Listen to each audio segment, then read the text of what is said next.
रघुपति राघव राजा राम पतित पावन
तुकारामजी કહે છે, હે મારા વિઠ્ઠલ, હે મારા વાલા, કેવું કે મારો વિઠ્ઠલ. જય જય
હરિનામ સંકીર્તનમાં એટલી તાકાત છે કે આપણી મનની ભીતર પીડા આપી રહેલા, આપણે શરીરની અંદર પીડા આપી રહેલા જે દૂષિત કર્મો છે તેનો તક્ષણ નાશ કરે છે. નામ જપત મંગલ દિશી દર્શન, એનું આ પ્રમાણ છે કે આપણા રોમ રોમમાં એ સત્યનો ઝણકાર થવા લાગે છે.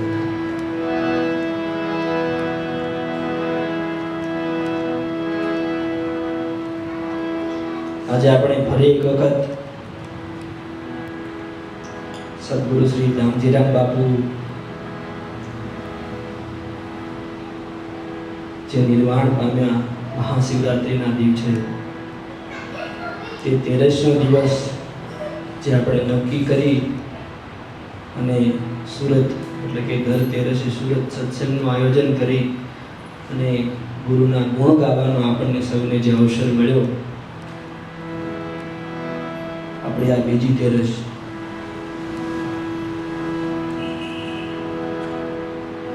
મને પહેલા એમ થતું હતું કે આમ સત્સંગનો હેતુ શું? આપણે સત્સંગ કરીએ, આ ભજન કરીએ, ભજન ગાઈએ, બધા સમૂહમાં ભેગા થઈએ, તો આનો મૂળ હેતુ શું? કદાચ એવું હશે કે વક્તા એટલે કે બોલનારના મગજમાં એવું હોય, એના મનમાં કે ભાઈ હું એક જ્ઞાન પામી ગયો છું, આ બધા અજ્ઞાની છે એટલે એને જ્ઞાન આપવું છે, એવું છે?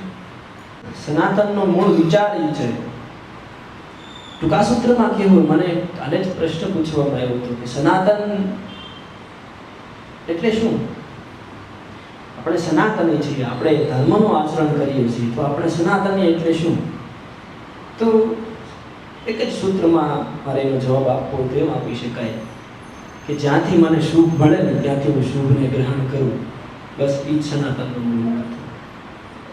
કે જ્યાંથી પણ શુભ મળે ત્યાંથી તે શુભને હું મારામાં ગ્રહણ કરું, એવા વિચારથી જે જીવન જીવે છે તે વ્યક્તિ સનાતની છે. કેટલું હાર્દ છે. કાલે મને ચર્ચા થઈ કે ધર્મ શું? ભાઈ ધર્મ, આપણે સૌ ધર્મનું પાલન કરીએ, આપણે સૌ ધર્મ પાળીએ, આપણે સૌ ધર્મમાં જીવીએ, તો ધર્મ એટલે શું? તો અડધી પોણી કલાક ઘણો સમય ચર્ચા ચાલી અને અંતે એવો સાર નીકળ્યો કે આપણે ધ્યાન કરીએ, પૂજા કરીએ, માળા કરીએ, કોઈ પણ દેવી દેવતાની આરાધના ઉપાસના કરીએ, દાન દઈએ, વ્રત કરીએ, ઉપવાસ કરીએ, બધું જ કરીએ, પણ તે ક્રિયાને આધારે એક જ કહું કે તે ક્રિયાઓ ગૌણ છે, ભીતર રહેલો જે ભાવ છે માણસનો, એટલે કે ધર્મ છે તે જીવવામાં આવે છે, ધર્મને પાળવામાં નથી આવતો. ધર્મ છે તે માણસનો શ્વાસ છે, જેને જીવવાનો હોય છે. ધર્મને કેવી રીતે આપણે ફોટામાં પૂજી શકીએ, મૂર્તિમાં પૂજી શકીએ અને માળામાં પૂજી શકીએ? માળા, મૂર્તિ, જપ, તપ, દાન, હવન, તો ધર્મમાં જીવવાના અલગ અલગ એમ કહી શકીએ કે આપણને મહાપુરુષોએ આપેલા માર્ગો છે કે તમે ધર્મનું આચરણ કરો. કેવા આધારે ધર્મનું આચરણ કરવું? તો કે સત્કર્મમાં જીવી, સત્કર્મ કરી, સદવિચાર રાખી અને જે તમે ક્રિયાઓ કરો, જે કર્મ કરો, જે તમે જીવન પસાર કરો, અને એમાં તમારી જે મૂળ વૃત્તિ જે છે કે શુભ જ્યાં પણ ક્યાંયથી મળે તે શુભને હું ગ્રહણ કરું, એ વૃત્તિ સાથેનું જે જીવન છે, શુભને ગ્રહણ કરીએ, સામે અશુભ છે, સામેના ભાગમાં અશુભ છે તો એને છોડી દઈએ. તો મૂળ સૂત્ર છે કે હું સાહુ છું સુંદર ચીજ સૃષ્ટિને.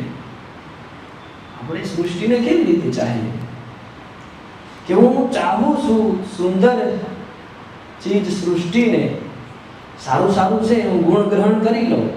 આપણે ધાર્મિક માણસો છીએ, આપણે ધર્મનું પાલન કરીએ, સારું સારું છે તેને આપણે ગ્રહણ કરી લઈએ, પણ અધ્યાત્મ આ ગુરુ પરંપરા ત્યાં જઈને અટકતી નથી. પણ આગળ શું કે હું સાહુ છું સુંદર ચીજ સૃષ્ટિને, છતાં પણ જે અસુંદર રહી જાય, છતાં પણ આપણને જે કંઈક અધાર્મિક લાગે, કંઈક અસત્ય લાગે, કંઈક સામેના વ્યક્તિત્વ તરફથી અણગમો લાગે, એનું કર્મ આપણને ખૂબ દૂષિત લાગે, તો શું કે છતાં પણ જે અસુંદર રહે તેને મૂકું કરી સુંદર સાહી સાહી.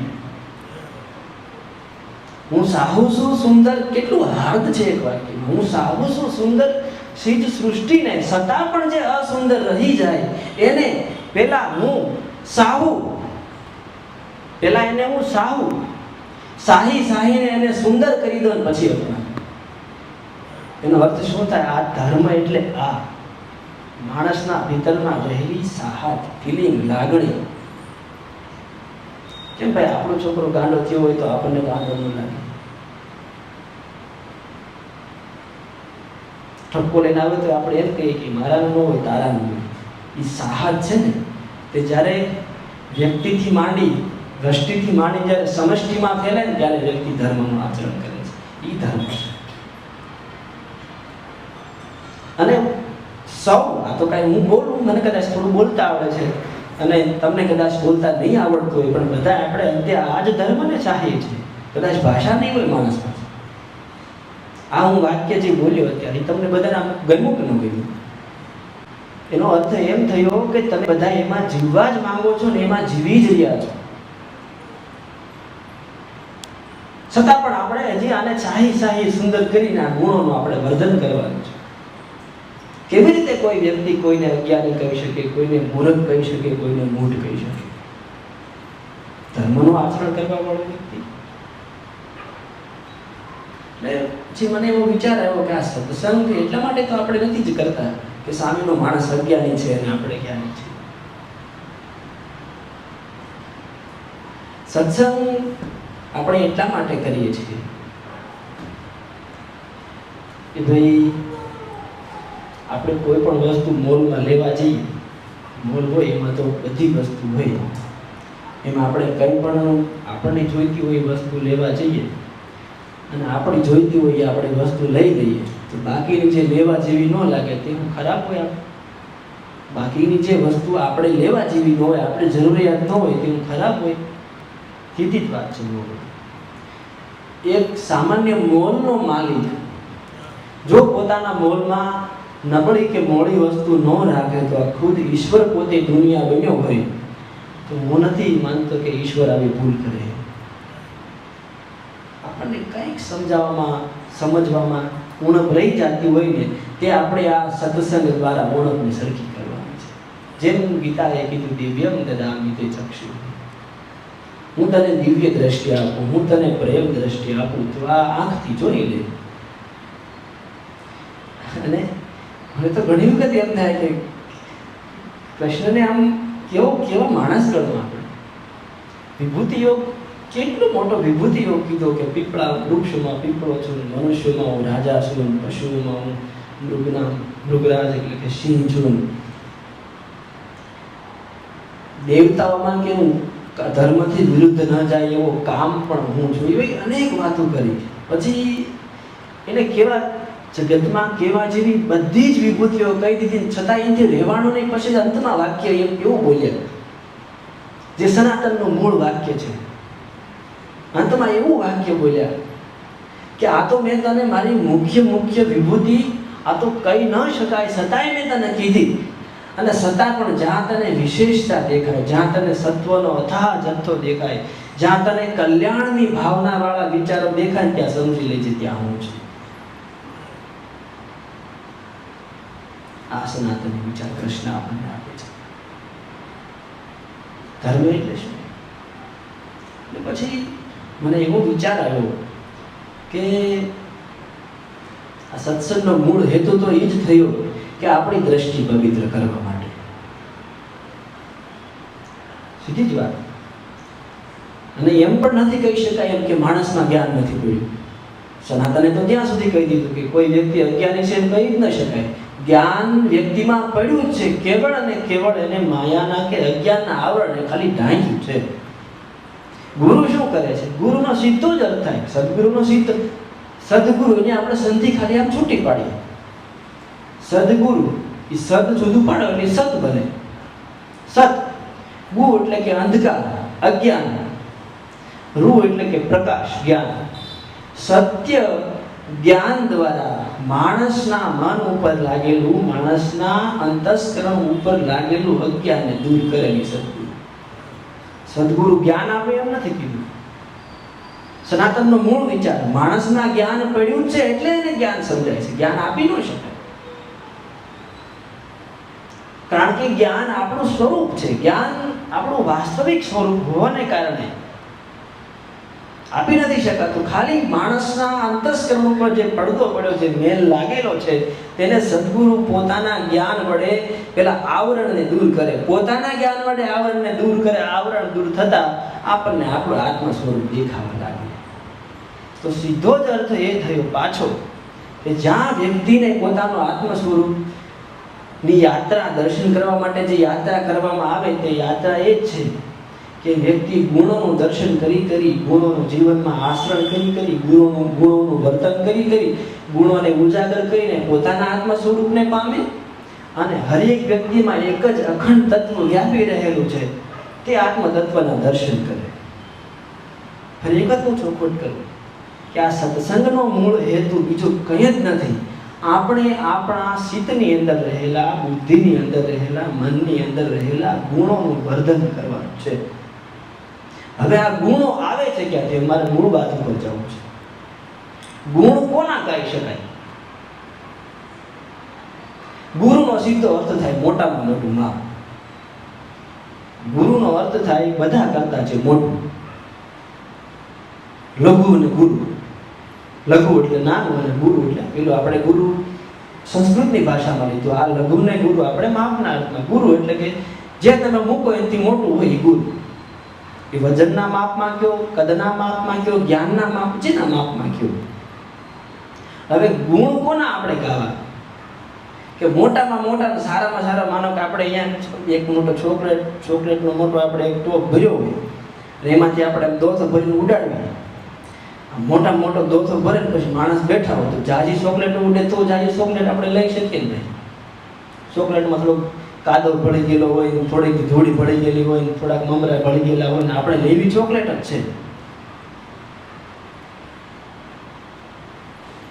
થોડીક અખાસ વસ્તુ એમાં ભળી ગયેલી છે, આપણે બધું આમ ઉડાડી તો કોકના ભાગમાં સારું આવે, કોકના ભાગમાં મોડું આવે. સીધી જ વાત. પણ આ ગુરુના ગુણ ગાઈએ. હું કહેવા માંગુ છું, સત્સંગ એટલા માટે આપણે નથી કરતા કે આપણે કોઈને જ્ઞાન નહીં દેવું છે, આપણે કોઈને સમજાવી દેવું છે. આપણા બધામાં જ્ઞાન પડ્યું જ છે. પણ જેમ આમ ચોકલેટ ઉડે એમ ગુરુના ગુણને આપણે ગાઈએ છીએ. મહાપુરુષે પોતાની વાણીમાં ટાંક્યા છે, એણે પોતાના જીવનના આશ્રમમાં જીવી બતાવ્યા છે. એ ગુણોને આપણે ગાઈએ, એ ગુણોને વાગોળીએ એટલે આપણા મન ઉપર, આપણી બુદ્ધિ ઉપર, આપણા ચિત્ત ઉપર એનું જીવન ચરિત્ર આમ તરવા લાગે. એ જેવું જીવન જીવા હોય તે આપણને આમ દર્શન થાય એટલે આપણને એમ થાય આ જીવન તો મારે જીવવું છે, આ જીવન તો મારે જીવવું છે, આ જીવન તો મારે. એ મૂળા ગુણોને ગ્રહણ કરવા માટે, ગુણોને ગાવાથી આપણે ગુણવાળી દ્રષ્ટિ કરી શકીએ, આપણે ગુણવાન બની શકીએ. કહેવાનું મૂળ તાત્પર્ય, મૂળ હેતુ, આપણે બધા જ એ બુદ્ધ પુરુષોના, એ મહાપુરુષોના ગુણ ગાવાના છે. ગુણ ગાવાથી આપણું અંતસ્કરણ પવિત્ર બને. અંતસ્કરણ પવિત્ર થયા પછી આત્માના દર્શન કરવા જવા નથી જવાનું. અંતસ્કરણ પવિત્ર થયું એટલે ત્યાં પડ્યું જ છે. મૂળ વાત આ છે. એટલે મારે બાપુના પદ ઉપર, સુખરામ બાપુનું પદ આપણે ગાઈએ, પછી એની ઉપરથી સંતો મહાપુરુષોના દ્રષ્ટાંતો લઈએ અને આ વાતને આપણે વધારે ચોખવટથી સમજવાનો પ્રયાસ કરીએ.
જેવું છે, ખૂબ હાથ છે, જીવજો.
કે આ ગુણોને ગાવાથી, આ ગુણોનું આચરણ કરવાથી, ગુણોને ગ્રહણ કરવાથી, ગુણોવાળી દ્રષ્ટિને કેળવવાથી આત્મદર્શન થાય છે. એનો સીધો જ અર્થ એમ થાય કે ભીતરમાં કંઈક જાગૃતિ આવે છે. અને આપણે ભીતરથી જાગીએ તો જ કામનું ને ભાઈ. હરેક વ્યક્તિને પોતાને ભીતરથી જાગવું પડે એમ છે. તમારા માટે હું જાગી નહોતો ને મારા માટે તમે ભીતરથી તમે જાગી ન શકો. આપણો દીકરો ન જાગી શકે, આપણા બાપા ન જાગી શકે, આપણો નોકરી ન જાગી શકે ને આપણો માલિક ન જાગી. સીધી જ વાત. આપણે જાતે જાગવું પડે. હાલે હાલે જ નથી આમાં કે લાંચ તો હાલે. એવું ન થાય કે તમે બે ઘડી મારા પગ દબાવી જાગી જાય, એવું નથી થાય. ન કરે વળે આપણે એમ કરી નાખીએ, પણ એવું થાય એમ જ નથી. શું કરવું? રસ્તો છે સેવા. બાકી એવું થાય સ્વયંને જ જાગવું પડે એમ છે. અને સ્વયંને જાગવા માટે આ ગુણોનું દર્શન કરી, આ ગુણોને ગાય, આ ગુણોને વાગોળી, ગુણોને ગ્રહણ કરવાના છે. એટલે બાપુ અહીંયા એમ કીધું કે ભાઈ અંતસ્કરણમાં જે ચેતના સૂતી છે આપણી બધાની, બાપુ સૂતી છે તો જ કીધું છે, નકર તો આપણે સૌ જાગીએ છીએ, આ મોટી આંખ પાડીને જોઈએ એટલે જાગવું જોઈએ, પણ બાપુ એમ તો કહેતા જ નથી. પણ તું ખુલ્લી આંખે કાંઈક સૂતો છો એમ કહે છે. એટલે એમ કીધું કે હું તો સૂતી હતી, કાંઈક આપણું અંતસ્કરણ મોહની નિદ્રામાં, રાગની નિદ્રામાં, કોઈ દ્વેષની નિદ્રામાં કંઈક સૂતું છે. પણ બાપુ કહે છે કે હું સૂતી હતી અને હું ઝબકીને જાગી. હવે જાગવું એનો સીધો જ અર્થ એમ થાય કે જાગૃતિ આવી. ઝબકી એટલે આમ ઝબકારો થવો, ને ઝબકી થોડીક ઝસકી, ઝસકી ન કહેવાય પણ આમ થતા એક આપણે ભાષા તો પ્રયોગ કરવો જ રહ્યો. ઝસકી તો બી જાય તો થાય, કારણ કે કોઈ પણ વાક્ય વર્ડ હોય તેને પોતાનો એક અર્થ હોય. કોઈ પણ વર્ડ છે અને પોતાનો અર્થ હોય, એને બીજા આપણે આધારના પર્યાયો લઈ લઈએ એને કહેવાનો પ્રયાસ કરી શકીએ, પણ એનો જે વર્ડ, જે મૂળ છે એનું બીજું બહુ આપણે વીખી ન શકીએ. એટલે કીધું ઝબકી, એમ એટલે કે ઝબકારો થયો, એક સમકારો થયો. હું સૂતી હતી, મારી ચેતના સૂતી હતી, મારી બુદ્ધિ સૂતી હતી અને એમાં હું ઝબકીને જાગી ગઈ. કેમ ભાઈ જાગી ગઈ? ક્યાં જાગી ગઈ? શેના કારણે જાગી ગઈ? તો કે હું સૂતી હતી, ઝબકીને જાગી, કારણ કે વનરા વનમાં મોરલી વાગી. શું કામ? કે વનરા વનમાં મોરલી વાગી. હવે વનરા વન,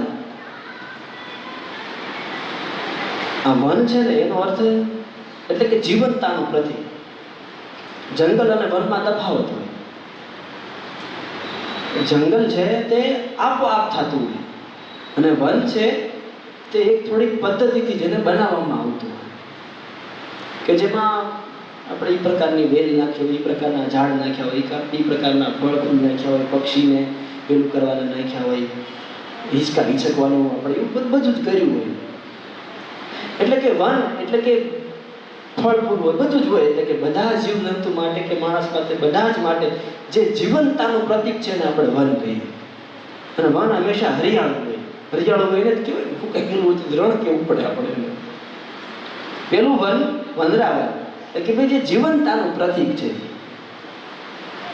વનરા એક તો જીવંતતાના, જે જીવંતતા છે વનની તેમાં રાહ.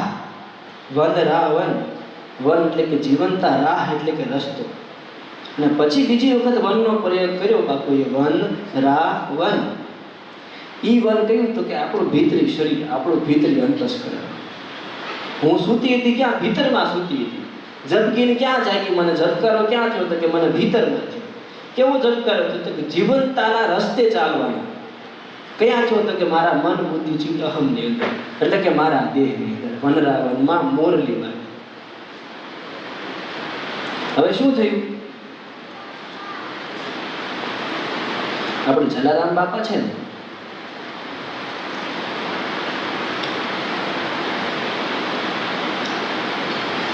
જલારામ બાપાને જ્યારે એણે ગુરુ ધારણ કર્યા, કથા એવી છે કે જલારામ બાપાને જ્યારે એણે ગુરુ ધારણ કર્યા એટલે શરૂમાં તો કઈ એકબીજાને ઓળખી ગયા હોય, ગુરુ કદાચ ઓળખી ગયા હોય ત્યાં સુધી, એટલે ગુરુ ઓળખી ગયા હોય, પણ શિષ્યને માટે તો નવું જ જાગરણ હોય ને, સીધી જ વાત છે. તો સ્ટેપ બાય સ્ટેપ ચડવાનું હોય. શરૂઆતમાં જલારામ બાપાએ ગુરુ ધારણ કર્યા એટલે સીધી જ વાત, ગુરુ ધારણ કરે એટલે આપણી સનાતનની જે પરંપરા છે તેમાં એમ જ કહેવામાં આવે કે ભાઈ ગુરુ જે આદેશ કરે, જે આજ્ઞા કરે તેને યથાર્થ સમજી અને તે આજ્ઞાને પાળવાનો પ્રયાસ જે કરતો હોય તેને જ આપણે સેવક કે શિષ્ય કહીએ. સીધી જ વાત ને, કે જે એને યથાર્થ પાળવાનો પ્રયાસ કરે તે વ્યક્તિ સેવક કે શિષ્ય કહી શકાય. એટલે ગુરુ ધારણ કર્યા. એક દિવસની કઈ ઘટના ઘટી એટલે જલારામ બાપા ફતેપુરમાં આવી અને જલારામ બાપાનું ગામ ફતેપુર, ત્યાં આવીને ગુરુ મહારાજની સેવા કરે, સાથે રહી, જેમ ભજનનો માર્ગ બતાવે, જેમ સેવાનો માર્ગ બતાવે, જેમ સત્કર્મનો માર્ગ બતાવે તે રસ્તે ચાલવાનો પ્રયાસ કર્યા કરે. તેમાં તો પછી નિકટતાનો સંબંધ થાય એટલે પછી એકાબીજાની મનની ભાષાથી કે આ વાણીની ભાષાથી એકાબીજાને સંબંધોમાં નિકટતા આવવા લાગે ને પછી ધીમે ધીમે કે ભાઈ હવે આ મારા બાપુ છે, બાપુને એમ થાય કે ભાઈ આપણો સાધક છે અને હવે આપણે કાંઈ પણ આજ્ઞા કરી શકીએ એટલો નિકટતાનો સંબંધ આવે. એટલે એક દિવસ ઘટના એવી ઘટી કે ભાઈ કામકાજ જે ગુજરરામ બાપાએ સીધ્યું હતું, જે કહ્યું હતું એ કામકાજ પતી ગયું. એટલે જલારામ બાપાએ પૂછ્યું કે બાપા હવે હું શું કરું? સહજ રીતે પૂછ્યું કે બાપા હવે હું શું કરું? એટલે ગુજરરામ બાપા એટલું બોલ્યા કે ભાઈ પડ બાઇકમાં. હમણાં કીધું કે હું કરું તો પડ બાઇકમાં, દેશી અક્ષરમાં કે ભાઈ પડ બાઇકમાં. બાઇકનું ગુજરાતી કેમ થાય ભાઈ? સમજો છો કે કરવું જોઈએ? સમજતા હશો તો દાંત કેટા. ચોમાસામાં આપણે વરસાદ થાય અને જે ખાડા ખાડો છે હોય એમાં શેરીનું બજારનું જે પાણી જતું હોય એમાં થોડુંક કાદવ ને પાણી બધું કચરું, ગાયના બધા પોદળા, ગૌમૂત્ર ને બધું ભેગું થયું હોય ને આમ પાટ જેવું કહેવાય. એમાં બીજું ટ્રાન્સલેટ તો નહીં થાય, ટ્રાન્સલેશન નહીં થાય. એટલે કીધું કે ભાઈ પડ બાઇકમાં. એટલે જલારામ બાપાએ તો જેમ કીધું હોય તો એને ખબર નહીં જલારામ બાપુને, પણ બાપુને વાક્ય ચોંટી ગયું કે ભાઈ આપણે બાઇકમાં પડવાનું થાય છે. જલારામ બાપુએ જલારામ બાપાએ મજાકમાં કીધું હોય કે રમતમાં કીધું હોય કે સિરિયસતાથી કીધું હોય, કેમ કીધું હોય તો હજી આપણને ખબર નથી પડી, જેમ કીધું હોય એમ. પણ જલારામ બાપાએ વાતને પકડી લીધી કે ભાઈ બાપાએ બાઇકમાં પડવાનું કીધું છે આપણને. એટલે સીધો જલારામ બાપાએ પાટમાં ઉભા રહે જમાઈ. એટલે સાંજનો આખો 2-3 પ્રહર વહી ગયા. સાંજનો સવારનો સમય થયો એટલે જલારામ બાપાએ પોતાના દૈનિક કાર્યમાંથી બહાર આવ્યા. એટલે કોઈ સેવકને પૂછ્યું કે એટલે જલો કેમ ગયો? એટલે કોઈ સેવકે કીધું કે તો બાપા તમે કીધું ને કે કાલે પેલા પાઇટમાં પડતી હજી તો પાઇટમાં જ પડ્યા. એટલે હું વાત કરું એટલે કે બોલાવો. એટલે કે આમ આપણને અત્યારે દાંત આવે પણ તમે ઘટના જો. એટલે પછી બોલાયા જલારામ બાપા. એટલે કીધું પાઇટમાં પડ્યો તો કે બાપા તમે કાલે નહોતું કીધું કે આ પાઇટમાં પડવાનું હતું? હા. એટલે પછી જલારામ બાપાને થયું કે હાલો આમાં ચમકારો થાય એવું લાગે છે. સીધી જ વાત છે. પેલા આપણે ફકડાનાથની વાત છે ને કે ભાઈ ગુરુજી બેઠા છે અને કીધું કે તેલનો વાટકો લઈએ દીવો કરવાનો થાય છે કે સાંજનો સમય. એટલે ફકડાનાથ ત્યાં તેલ લેવા કંઈક વાટકાના જે વાસણો છે એમાં, અને તેલ લઈને પાછા આવે ત્યાં ગુરુજી ધ્યાનમાં બેસી ગયા. એટલે ફકડાનાથ બાજુમાં ઊભા રહી ગયા કે આપણા ગુરુજી ઊભા થાય એટલે તેલનો વાટકો અંબાવો. એટલે તો 1 પ્રહર, 2 પ્રહર, 3 પ્રહર, આખી રાત પૂરી થઈ ગઈ. ગુરુજી ધ્યાનમાં પડે, ફકડાનાથ બાજુમાં તેલનો વાટકો ભરીને ઊભા. પછી તો ગુરુજીની સવારે આંખ ખુલી એટલે જોયું કે જલા તું કેમ અહીંયા ઊભો? તો કે તમે તેલ નહોતું મંગાવ્યું? એટલે કે તું હજી ઊભો છો? કે હા. તો પછી કીધું કે બે હેઠ. તો તેલનો વાટકો ભરેલો હતો લઈ અને ફકડાનાથ ઉપર ચડાવી દીધો. તારી ઉપર તેલ ચડાઈ કે તું જ હનુમાન એમ. એટલે વાત એમ છે કે જે મેં ગઈ બીજે વાત કરી, સરસ વાત હતી કે ગુરુ કોઈ એવા સાધકને, કોઈ એવા શિષ્યને શોધતા હોય કે જેની દ્રષ્ટિ, જે ગુરુ લક્ષ્ય બતાવે છે ને એ લક્ષ્યને જોઈ શકતો હોય. આપણે ટૂંકો દાખલો લઈ લઈએ, પાછા મૂળ વાત ઉપર જઈએ કે પાંડવો અને કૌરવો જ્યારે ગુરુ દ્રોણ પાસે પેલી વિદ્યા, ધનુર્વિદ્યા શીખવા માટે, શસ્ત્ર વિદ્યા શીખવા માટે જાય અને પછી તો થોડોક સમય થાય કે ગુરુ દ્રોણને એમ થાય કે ગુરુ દ્રોણ ખૂબ જ ધનુર્વિદ્યામાં પારંગત અને નિપુણ હતા. એ વખતમાં ગુરુ દ્રોણની બરાબરી કરી શકે એવો કોઈ ધનુર્ધારી નહીં. પણ ગુરુ દ્રોણને એમ થયું કે આ મારું જે ધનુર્ધારી પણ છે ને તેનાથી મારો એવો દ્રઢ મત છે પોતાના વ્યક્તિગત કે હું એવો એક ધનુર્ધર ઊભો કરી શકું શિષ્યને કે જે આખી દુનિયાને હસમસાવી શકે, 3 લોકને હસમસાવી શકે.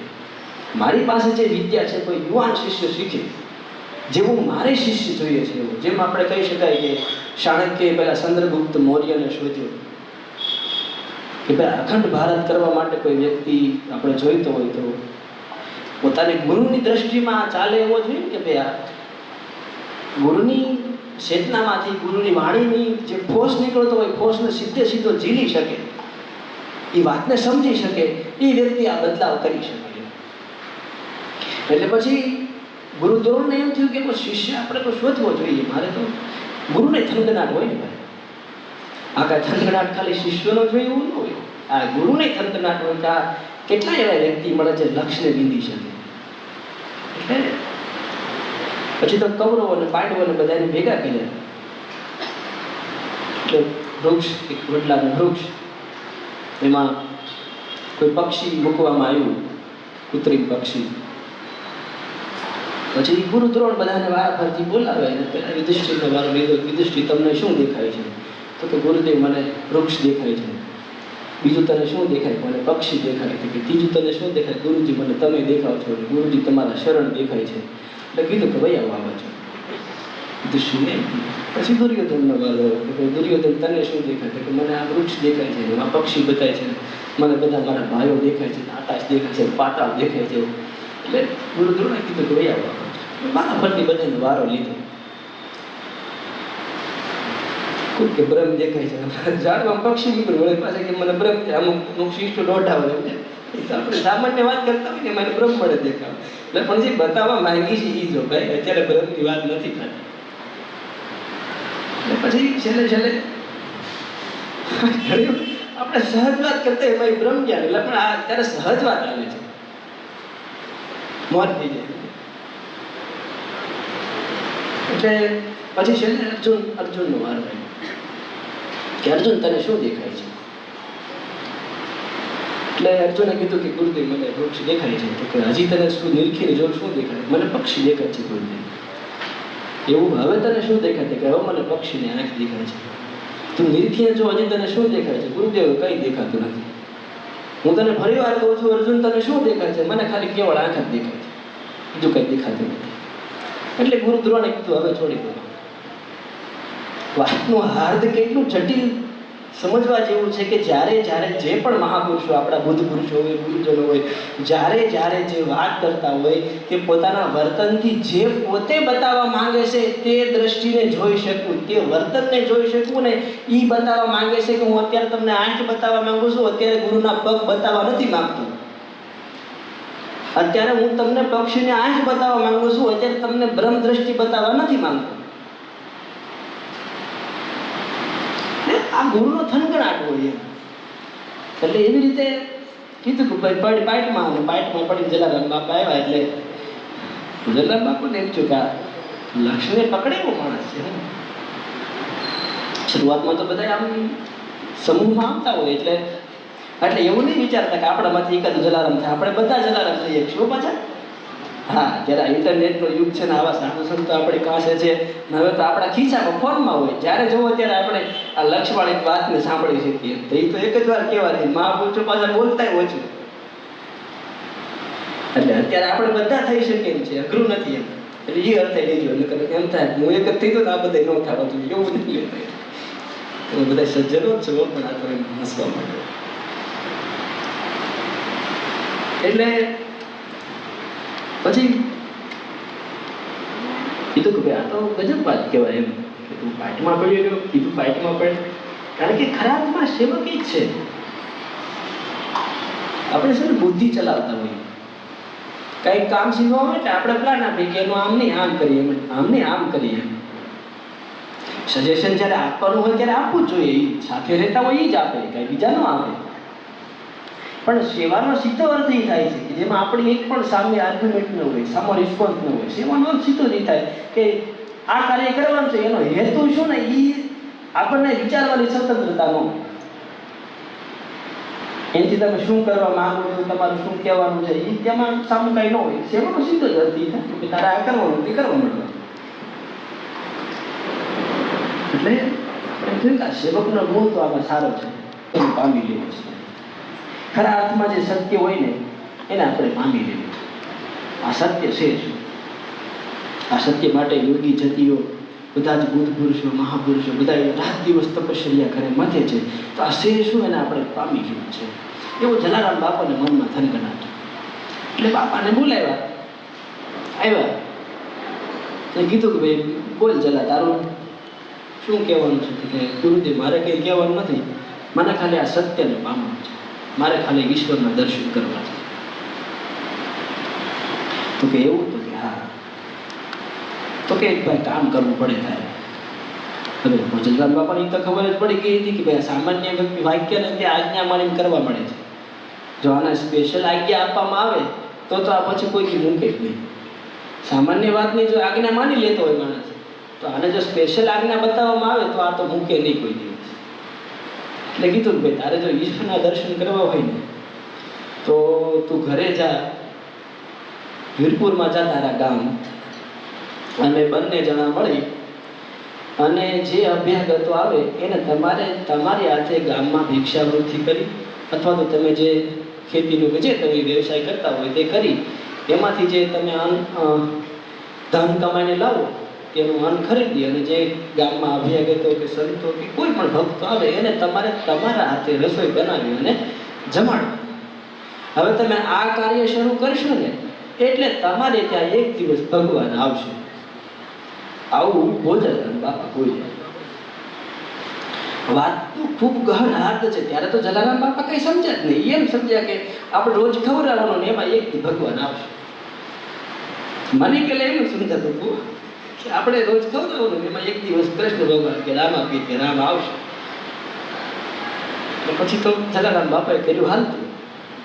સુરતમાં કઈ ભીલબાઈ માને એવો ભાવ હોય ગુરુ પ્રત્યે જેવું કઈ હતું નહીં. એમ પણ ધીમે ધીમે કરતા આપણે વાતને ટૂંકાણમાં લઈએ. ધીમે ધીમે કરતા ભીલબાઈ માને ભાવ જાગવા લાગ્યો. હું જે કહેવા માંગુ છું, ગુરુ છે તે શું કરે છે કે આપણા અંતસ્કરણ ઉપર રહેલી જે ધૂળ હોય છે, પડદો કરીને આમ દૂર કરે છે. સતગુરુ સત્ય જ્ઞાન દ્વારા અજ્ઞાનને જે દૂર કરે એ સદગુરુ આપણે આવરણને દૂર કરે છે. હવે ગુરુએ આજ્ઞા એમ આપી કે ભાઈ તારે રોજ રસોઈ બનાવી, તારે મહેનત કરી ધન કમાઈ લાવી અને તારે રસોઈ બનાવી અને તારે બધાને ખવડાવવાનું, એમાં એક દિવસ ભગવાન આવશે. એટલે જલારામ બાપા એવું શરૂ કર્યું અને ઘણા વર્ષ વીત્યા, ઘણો સમય વીત્યો. પણ એ તો એમ ખવડાવતા રહ્યા. પછી તો આપણે જે મન છે બધા મન હોય ને ભાઈ, હજી ભગવાન આવ્યા નહીં, હજી ભગવાન આવ્યા નહીં, હજી ભગવાન આવ્યા નહીં. એટલે બાપાને પ્રશ્ન કર્યો તો બાપા તને આપણું ભગવાન આવવાનું કીધું, ભગવાન આવતા નથી, હું કેટલા ભાવથી પેલું કરું છું અને હું મારું પોતાનો કઈ સ્વાર્થ રાખતો નથી. ધન સ્પેશિયલ અને સ્પેશિયલ મારા તનને મેં સેવા અર્થે જ હોમી દીધું છે, તો આ ઈશ્વર ક્યારે આવશે? એટલે પછી ભોજનરામ બાપા એને એક દ્રષ્ટાંત આપે. તે દ્રષ્ટાંત એવું રામકથાનું દ્રષ્ટાંત કે રાવણ જ્યારે મા ભગવતી સીતાને જ્યારે હરી ગયો લંકામાં અને પછી બધા રીછ અને વાનરો મળી ને સમુદ્રની ઉપર, દરિયાની ઉપર પેલો પુલ બાંધવાની વાત નક્કી થઈ. સેતુ બાંધવાની વાત નક્કી થઈ. કે ભાઈ સેતુ બાંધવાનો તો કે ભાઈ બાંધે કોણ? 100 યોજન 400 ગામ, એટલે 12,000 કિલોમીટર જેવું થાય કદાચ. કેટલું આપણને ખબર નથી, પણ 100 ગામ રાખો. 100 ગામ એટલે આશરે એવો આંકડો થાય. એક ગામનું 1 યોજનના 4 ગામ અને 3 કિલોમીટરનું એક ગામ, એવું કંઈક ગણિત છે. ગણિત તો જેવું હોય. એટલે પછી એટલો મોટો પુલ બાંધવો તો કઈ એમ તો બની ન જાય. કેવી રીતે બનાવવો? તો કે ભાઈ આ બધા 18 પદમાં જે વાનરો છે, રીછ અને વાનરો, તે બધા ભેગા મળી જૂથમાં મળીને કામ કરે તો આ પુલ બાંધવું શક્ય બને અને આ બધા રીછ ને વાનર સામે કાંઠે જાય રાક્ષસોને મારી શકે. તો કે ભાઈ બધાને સેવા કાર્યમાં લાગી જવાનું. અને સેવા કાર્યમાં ભગવાન રામની એને કે જે હવે આ નળ નીલ જે છે તે પેલા પથ્થર એને એક સિદ્ધિ કે મંત્ર, હવે પથ્થર એ પાણીમાં મૂકે એટલે એનાથી પથ્થર તરે છે. એટલે એ બંનેની સહાય લઈ અને પછી ઘણી ઘણી લાંબી કથાઓ છે. પથરા પછી તરતા તો હતા પણ જુદા પડી જતા હતા, એટલે કોઈ હનુમાનજી એવું કીધું કે એક પથ્થરની ઉપર રામ ને બીજા પર મ લખો એટલે રામ ભેગું રહે. ને જે આપણા મહાભૂત પુરુષોએ આપણને અનેક વાતો સમજાવવાનો પ્રયાસ કર્યો કે તમારો એક બાજુ રાહ હોય પણ મક્કમ ન હોય, અને રાહ મક્કમ થાય તો આપણો સેતુ બંધ થાય. જે અલગ અલગ વાતો છે, પણ આપણે આ વાત ઉપર અત્યારે એટલે એમ કીધું કે ભાઈ હવે બધાએ એવી મહેનત કરવાની જેથી કરીને પુલ બંધાય. અને ભગવાન રામની આજ્ઞા થઈ ગઈ બધાને કે બધી સારી સેવા કરે ને ભગવાન રામ પડખે બેસાડશે, માથે હાથ ફેરવશે ને એની કૃપાનો વરસાદ ઉતરશે જે સારી સેવા કરશે. એટલે સૌને સેવાનો ભાવ સીધી જ વાત થાય, પોતાના સ્વામીની પોતાના ગુરુની સેવા કરવાનો ભાવ થયો. એટલે બધાએ પોતપોતાની રીતે લાગી. જલારામ બાપાને દ્રષ્ટાંત આપે છે, આપણે ત્યાં છીએ. એટલે બધા કાર્ય કરતા હતા ને એમાં હનુમાનજી દેખરેખમાં અને પોતે પણ કાર્ય કરે. એમાં હનુમાનજીની દ્રષ્ટિ પેલી જમીન ઉપર પડી. તેમાં જમીન ઉપર ખીચકોલી પોતાનાથી જેવડો પથ્થર ઉપડે ને એવડો કિનારેથી લાવી અને પેલા પુલમાં મોટા મોટા પથ્થર મૂક્યા હોય ને તેમાં ઓલા બખોરા હોય ને તવડા એ હાથમાં લાવી અને એમાં મૂકવાનું કામ કરે. સીધી જ વાત છે. આપણે ક્ષમતા પ્રમાણે આપણે કરીએ ને, આપણે મોટો પથ્થર ઉપાડે મોટી સેવા એવું નહીં. આમાં જેનો હારો ભાવ એની સારી સેવા. એટલે ખિસકોલીને કારણે વાત પડી કે ભાઈ રામ આશીર્વાદ આપશે, પરખે બેસાડશે ને આ માથે હાથ ફેરવશે ને રામ કૃપા કરશે. એટલે ખિસકોલીને એમ થયું કે રામની કૃપા લેવાનું જો અવસર મળતો હોય તો આપણે પાછી પાની કરાય નહીં આમ. એટલે પછી ખિસકોલી પોતાનું આમ કાર્ય કરતી હતી. એટલે પછી પાછો ખિસકોલીને વિચાર્યો કે આવડા પથ્થરે ભેગું નહીં થાય, તો હજી મારે કઈ રીતે વિશેષ સેવા કરવી. એટલે પછી એને આઈડિયા આવ્યો મગજમાં. પોતે દરિયામાં જઈ અને આખું શરીર પેલા ભીનું કરી દીધું. પોતાનું આખું શરીર રૂવાડે તો હોય ને, રૂચડા હોય, આખું શરીર ભીનું કરે. પછી કિનારે આવીને રેત હોય ને એમાં સારે બાજુ આમ ફંટોળિયા મારે. એટલે પોતાના આખા શરીર ઉપર રેત ચોટી જાય, રેત ચોટી જાય આખા શરીર ઉપર. અને પછી હાથથી ઉપડે ને આવડો પથ્થર લઈ અને આખા શરીર ઉપર રેત લઈ અને પછી પેલા સેતુ ઉપર આવે અને ત્યાં જે પથ્થર મૂકે અને પાછી ફરંટી મારેલો રેત ફેરી નાખે. આવી સેવા એને શરૂ કરી ખિસકોલી. હવે એમ સેવા કરતી હતી ને એમાં હનુમાનજીનું ધ્યાન ગયું કે આપણે આ નાનું એવું ખિસકોલું કોઈના પગ આવે છે મોટા મોટા માંડવા દબાઈ મરી જશે. એટલે કીધું કે ભાઈ તું અહીંયા રહેવા દે ને, અહીંયા આ બધા મોટા મોટા રીંછ માનવનો પથરા પડે છે કે પથરો પડશે તોય તું છેપાઈ જાય અને કોઈકનો પગ પડશે તોય તું છેપાઈ જાય, એની કરતાં તું આગી વહી જાય. એટલે ખિસકોલી કે ધ્યાન જ દીધું કે ખિસકોલી કે ધ્યાન જ નથી. એટલે હનુમાનજીને તેમ છે ને કીધું એટલે વહી ગઈ છે. અને પછી પાછા પોતે ચાર બાજુ કામ કરતા લઈએ કરવા લાગી કામ. એટલે વળી પાછું થોડીક વાર લઈને હનુમાનજી આવે તો ખિસકોલીનું એનું જ કામ શરૂ. એટલે ખિસકોલીનું ગયેલા તને કીધું નહીં તો અહીંથી વહી જાય, તો અહીંયા મરી જાય છે. થોડું ખીચાઈ કીધું એટલે તોય ખિસકોલી ખાલી આમ સામું જોયું છે બાપુ બોલે છે એમ કે કાનમાં ગણકેરી બણકેરી નહીં. એટલે ખિસકોલી પોતાનું કામ કરતી ને એમાં હનુમાનજીની નજર 3-4 ઉપર પડી. હનુમાનજીને આવ્યો પછી પૂછ્યું એટલે કે મરી જાય છે. રામે મને સેવાનું કાર્ય સોંપ્યું કે કોઈને ભાગે નહીં, એનું ધ્યાન ત્યારે રાખવાનું, કામ પૂરનું બરાબર થાય એ કામ ત્યારે જ રાખવાનું, ધ્યાન છે ત્યારે જ ધ્યાન રાખવાનું. એટલે એમાં ખિસકોલી મરી જાય તો સેવા મારી સેવામાં ઉણપ આવે. ખિસકોલી મરી જાય એ બરાબર નહીં હનુમાનજીની દ્રષ્ટિએ. અને ખિસકોલી પોતાના ભાવથી કામ કરે એમાં એનું પેલું કંઈ નહીં. એટલે પછી હનુમાનજીને ક્રોધે પૂંછડી પકડી જે આમ કોઈ ઝાટકીને ઘા કર્યું ને ફગાવી દીધી. આમ ફગાવી દીધી ને એમાં પેલી ખિસકોલી રામની પાછળ પડી. સીધી જ વાત. ખિસકોલી છે કે કોમળ શરીર હોય એટલે થોડું ઘણું ભાઈ તો થાય જ. હનુમાનજીનો હાથ રહેવા દે ભાઈ. એટલે ખિસકોલી ત્યાં પડી. રામની નજર કે રામ સીધા ક્રોધાયમાન થાય. કોણે આને ઘા કર્યો? રામે સીધું કોણે આને ઘા કર્યો? એટલે સેવકોને પૂછાયું એટલે વાત આવી ગઈ. આ તો હનુમાનજી હતા. એટલે કીધું રામે બોલો એટલે ભાઈ તે કેમ આ ખિસકોલીને ઘા કર્યો? પછી એટલું પૂછ્યું, પછી કઈ સામે તો કઈ હનુમાનજીને બોલવાનું ગાળ જ ન રહેવા દીધો. અને સીધું ભગવાન રામ હનુમાનજીને દંડ કરવા માટે તૈયાર થઈ ગયા કે આ તમે જે ખીચકોલીને ઘા કર્યો છે એના અપરાધમાં હું તમને દંડ આપું, એમ દંડ આપવા માટે તૈયાર થઈ ગયા. એટલે ખીચકોલીને તો વાગ્યું એટલે ભગવાન રામને કોળામાં લીધી, માથે હાથ ફેરવ્યો અને મૂળ ખીચકોલી કરવું હતું એ તો થઈ ગયું. ખીચકોલી જે મૂળ કરવાનું હતું એ થઈ ગયું. એટલે જ્યાં દંડનો આમ દેવા જાય ભગવાન રામ, એટલે ખીચકોલે કીધું પ્રભુ ખમો ખમો ખમો, હવે દંડ દેવો રેવા દો, આપણે જે કરવાનું હતું ને થઈ ગયું કે આના થઈ ગયું અહીંયા સુધી પહોંચી જાય. હું જાણું કે આ મેં કદાચ હું ગમે એટલા મોટા પાણા ઉપાડે, ગમે એટલો લેત હું મારા શરીર ઉપર ચોપડી પુલમાં ના કરતો, કોઈનું ધ્યાન આપણી ઉપર જવાનું હતું જ નહીં. અને કદાચ હું 7 દિન કદાચ 15 દિન હું મારા શરીર ઉપર ધૂળ ચોપડી પથ્થર લઈને નાખું તો કે ફૂટનો ઢગલો થાત નહીં. એ કામ તો કોને ધ્યાનમાં આવે? પણ એ તો આ મારા ભાગ્ય કહેવાય, મારો ભાવ એવો કદાચ તમારી કૃપા થઈ હશે કે તો આ હનુમાનજીના ધ્યાનમાં આવી ગઈ અને સીધું જ ઘા કર્યો. એટલે 18 પદમાં વાંદરોની આખી સેના હતી અને ફૂંગોળીને એની પાર સીધું તમે જ્યાં હતા ત્યાં હું પડી. એટલે હનુમાનજીના પ્રતાપે હું તમારા દર્શન કે તમારો પ્રેમ પામી શકી. ફરી વખત કહું, આ વાત ગોજલરામ બાપા જલારામ બાપા કહે છે. એટલે જે જલારામ બાપાએ પ્રશ્ન કર્યો ને કે ભાઈ તમે પેલું કીધું ભગવાન આવશે હજી આવ્યા નહીં, હું સેવા કરું છું. એટલે એ અનુસંધાનમાં દ્રષ્ટાંત આપે છે ને એમાં પછી જલારામ બાપાને એમ કીધું ગોજલરામ બાપાએ કે એમાં તને કઈ જલા સમજણ, એ વાતમાં તને કઈ સમજણ? તો કે એમાં બાપા શું સમજવાનું કે સારા ભાવથી સેવા કરવાની. તો કે એમ નહીં, એમાં કે 4 વસ્તુ મહત્વની છે. લક્ષ્ય પ્રાપ્તિ માટે 4 વસ્તુ મહત્વની છે.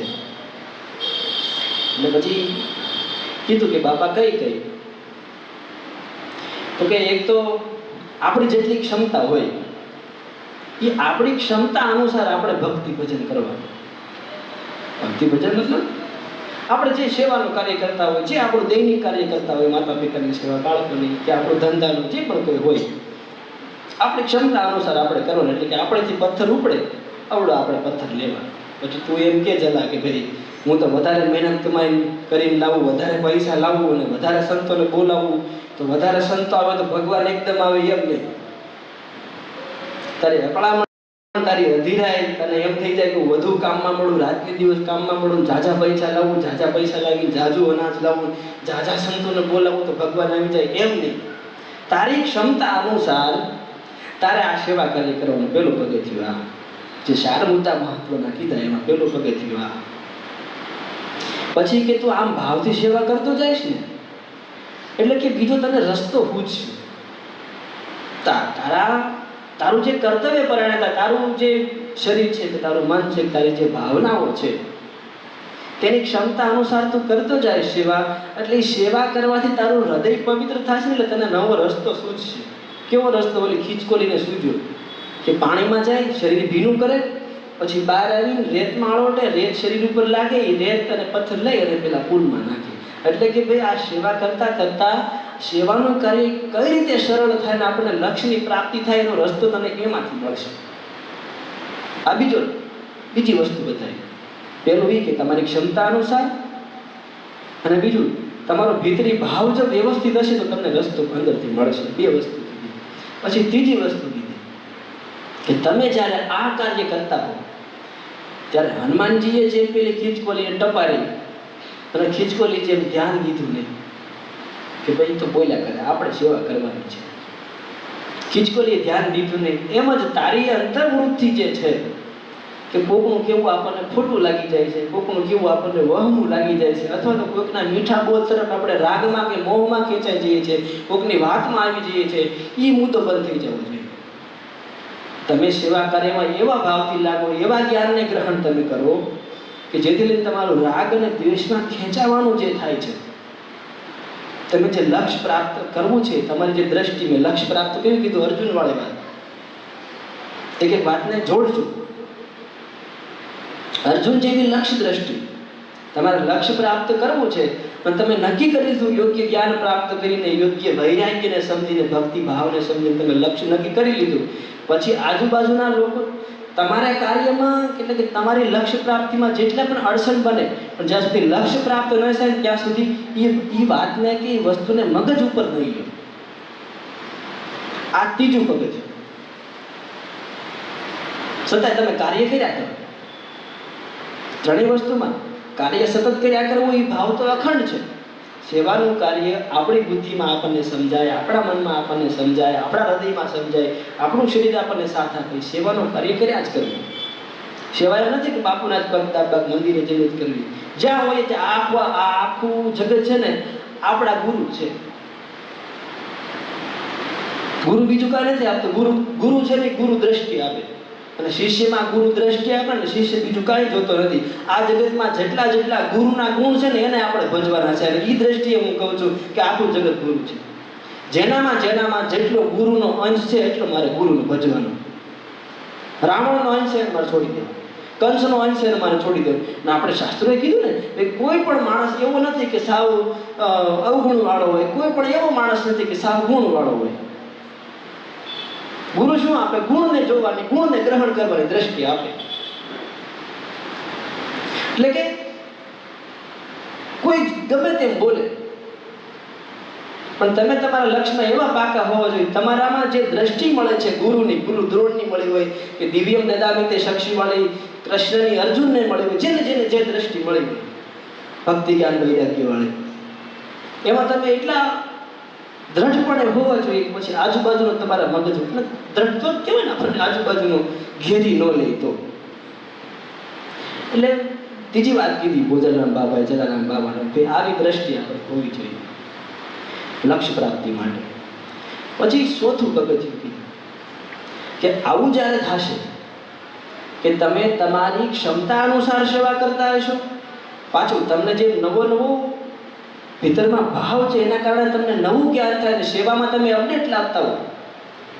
ત્રીજું કે તમે આજુબાજુના લોકોની વાત મગજ ઉપર ન લેતા હો અને ભાવથી જ પાછા સેવા કર્યા જતા હોય, ત્યારે તમારી જ આજુબાજુનો વર્ગ છે એવી કઈ ઘટના ઊભી થશે, તમારા પોતાના હોય, તમારા થોડાક દૂરના હોય કે નજીકના હોય, જે લોકો હોય, એવો ભીતરથી વિરોધ ઊભો થશે કે તમને એવું પછાડ લાગશે હૃદયમાં કે એ પછાડ છે ને એ તમને તમારા લક્ષ્ય સુધી પહોંચાડી દેશે. પછાડ સિવાય તો ક્યાં? બુદ્ધને પછાડ લાગ્યો કે માણસ મરી જાય, ભરીથરીને પછાડ લાગ્યો, પેલી પિંગલા વાળી જેને જેવો પછાડ લાગ્યો, આમ કીધું ઝબકી, આમ ઝાટકો લાગ્યો કે આ શું થયું, એવો પછાડ લાગ્યો. એટલે કે તમારી આજુબાજુના લોકો જ પછી તમને એટલી પેલી કરશે, છતાંય તમે લક્ષ્ય સુધી પહોંચી ગયા. અને પછી એ જલા હું તને અંતિમ વાત હવે કહી દઉં. હવે જે તારે ધ્યાન રાખવાનું છે તે કે ખીચકોલી પેલા રામના ખોળામાં બેઠી છે અને રામનો હાથ ફરી ગયો છે, લક્ષ્ય પ્રાપ્ત થઈ ગયું.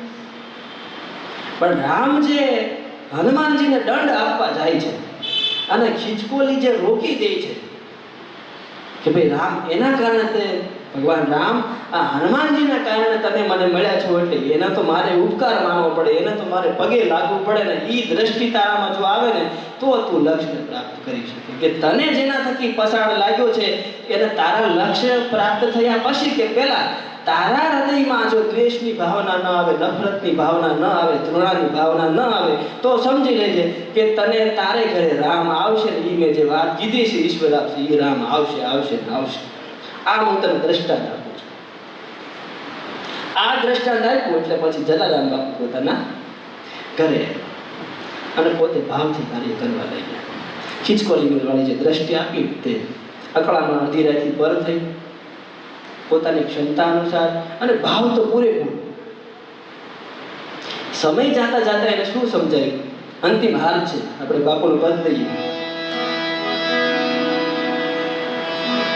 ગુરુએ જે વાત કીધી, હવે જલારામ બાપા ઘરે આવી અને વાતનું મંથન કરે છે. કેમ મંથન કરે છે? સુખરામ બાપુ કહે છે,